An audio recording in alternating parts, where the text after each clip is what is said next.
മമ്മൂട്ടി വിനായകൻ കോംബോയിലെത്തിയ കളങ്കാവൽ കളക്ഷനിലും മുന്നേറ്റം തുടരുന്നു. World wide കളക്ഷനായി ആദ്യ ദിനം 15.7 കോടി രൂപയാണ് ചിത്രം നേടിയിരിക്കുന്നത്.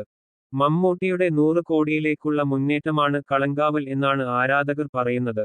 നവാഗതനായ ജിതിൻ ജോസ് സംവിധാനം ചെയ്ത ചിത്രത്തിൽ പ്രതിനായകനായാണ് മമ്മൂട്ടി എത്തുന്നത്. ആദ്യ ദിനം തന്നെ കേരളത്തിലും കേരളത്തിന് പുറത്തും വമ്പൻ ബോക്സ് ഓഫീസ് പ്രകടനമാണ് ചിത്രം നടത്തിയത്. കേരളത്തിൽ ആദ്യ ദിനം 258 ലേറ്റ് നൈറ്റ് ഷോകളാണ് ചിത്രത്തിനായി കൂട്ടിച്ചേർത്തത്.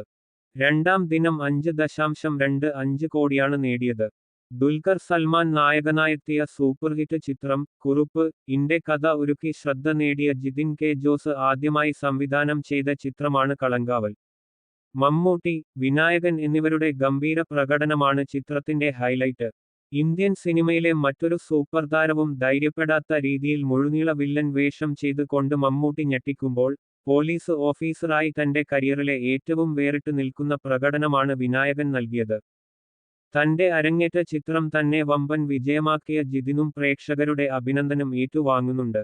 കുപ്രസിദ്ധമായ സയനൈഡ് മോഹൻ കേസിൽ നിന്ന് പ്രചോദനം ഉൾക്കൊണ്ട് ഒരുക്കിയ ചിത്രം അത്യാവസാനം പ്രേക്ഷകരെ ത്രില്ലടിപ്പിച്ചുകൊണ്ടാണ് മുന്നോട്ടു കുതിക്കുന്നത്.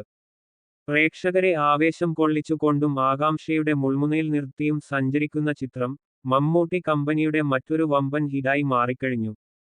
2 ദിവസം കൊണ്ട് ചിത്രം വേൾഡ് വൈഡ് 30 കോടിക്കടുത്താണ് നേടിയത്.